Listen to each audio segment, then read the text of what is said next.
Vamos a ver la sección de efectos térmicos, desajustes y deformaciones previas, que aunque no son cargas propiamente dichas sobre las estructuras, sí pueden causar esfuerzos que hay que tener en cuenta.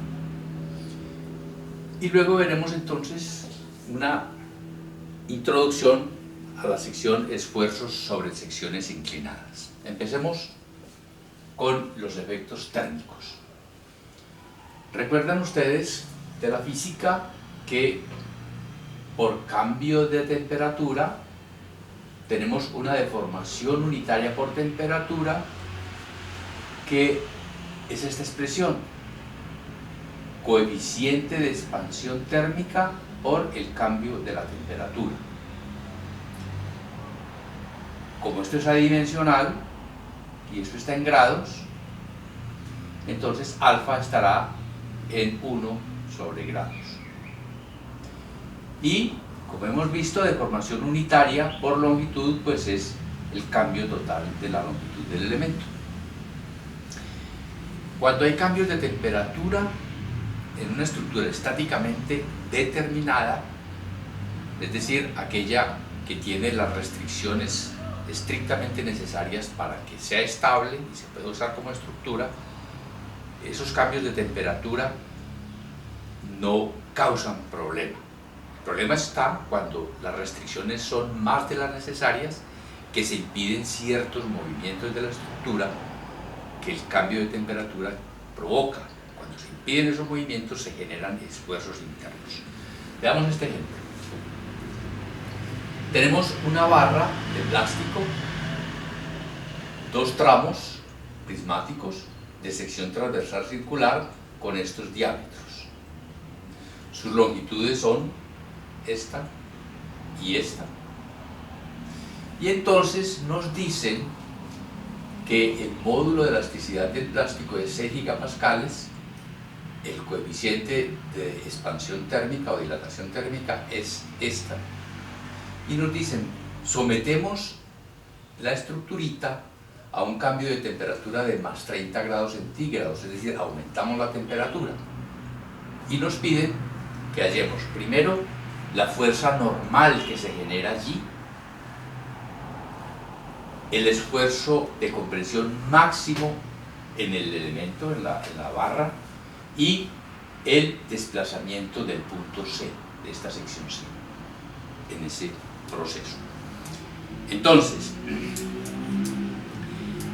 aquí vamos a utilizar el método de las fuerzas también, que ya conocemos del ejemplo anterior.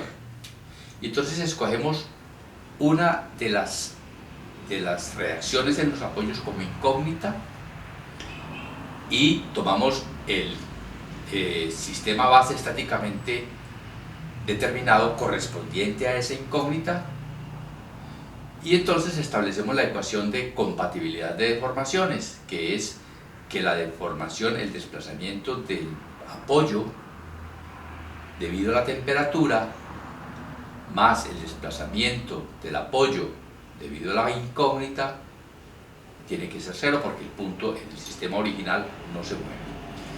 Entonces tenemos eso aquí, el sistema base estáticamente determinado, o sea, sin el apoyo aquí. Esta es mi ecuación de compatibilidad de deformaciones. Hemos escogido la reacción en B como la incógnita. Y entonces sometemos el sistema base estáticamente determinado a las cargas. Recuerden, no es propiamente carga, sino cambio de temperatura. Y calculamos ese cambio, ese desplazamiento del punto B debido al cambio de temperatura. Y es entonces alfa delta T, y por la longitud, como esto es constante en ambos tramitos, entonces la suma de las longitudes de los dos tramos, y nos da que ese punto se mueve 1,575 milímetros hacia la derecha. Tomamos aquí entonces el sistema base estáticamente determinado y lo sometemos a la reacción en B, a la incógnita. La fuerza normal, por supuesto, es esta, es fuerza de tracción, y el desplazamiento del punto debido a la incógnita sería el alargamiento del tramo AC más el alargamiento del tramo BC, y nos da esto en función de R sub B y de E que conocemos, ¿no? Que conocemos. Y entonces esos son los dos términos de la ecuación, y nos da entonces que R sub B vale menos 51,8 kilonewtons. Es decir, que no va así como supusimos, sino que viene así. Y claro, lo sabemos nosotros, habíamos intuido desde el comienzo que era compresión. Entonces, tenemos primer punto que nos piden. La fuerza normal es esta, y este es el diagrama de fuerza normal. Nos piden el esfuerzo de compresión máximo en toda la barra. Como la fuerza normal es constante, entonces el esfuerzo se presentará, el máximo se presentará donde la sección transversal sea la menor. Y efectivamente sería entonces entre AC, el esfuerzo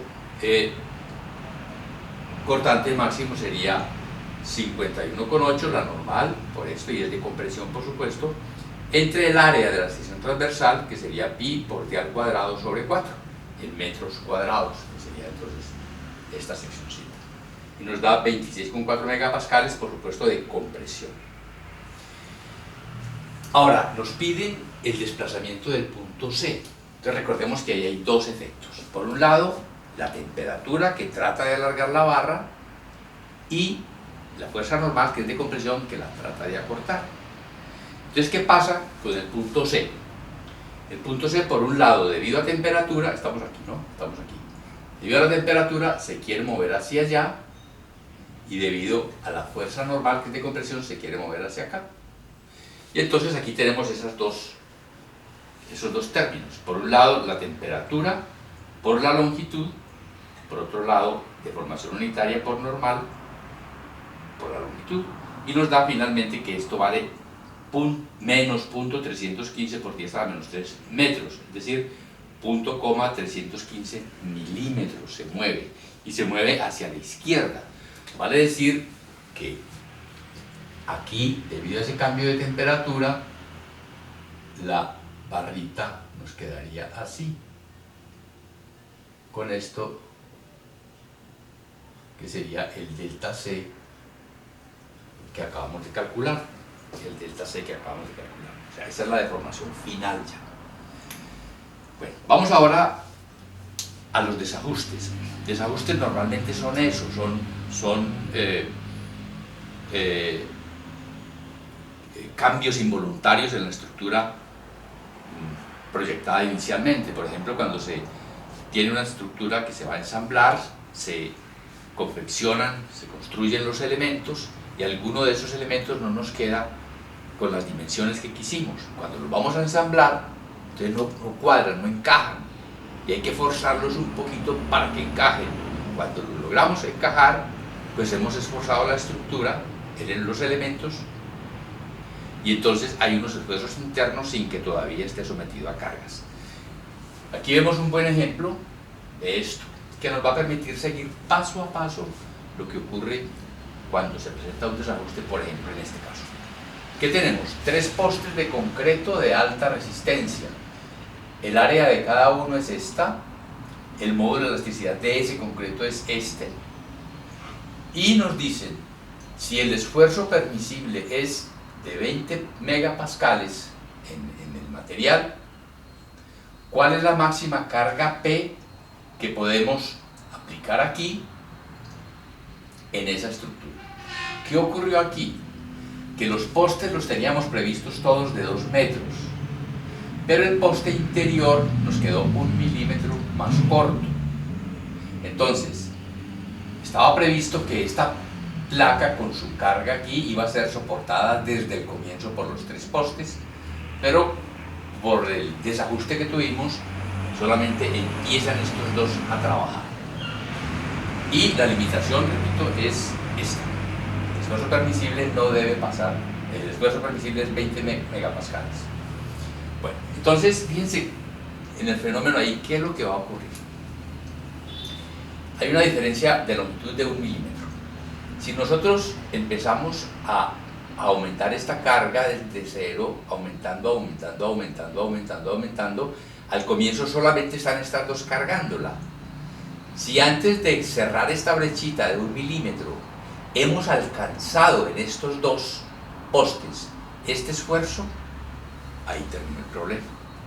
No podemos seguir aumentando la fuerza porque nos pasamos del esfuerzo permisible en estos dos, en cualquiera de estos dos, y esta entonces no tuvo nada que ver en el cuento, en el paseo, no pasó nada con ella.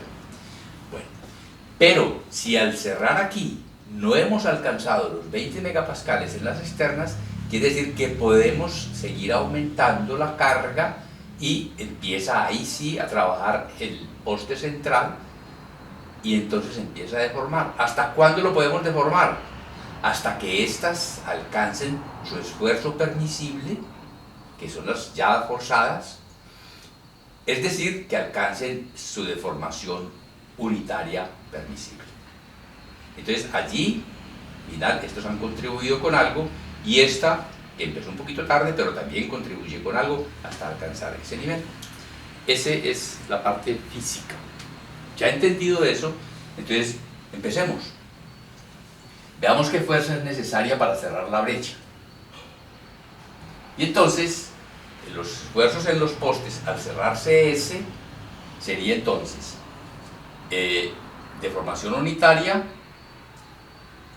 por el módulo de elasticidad.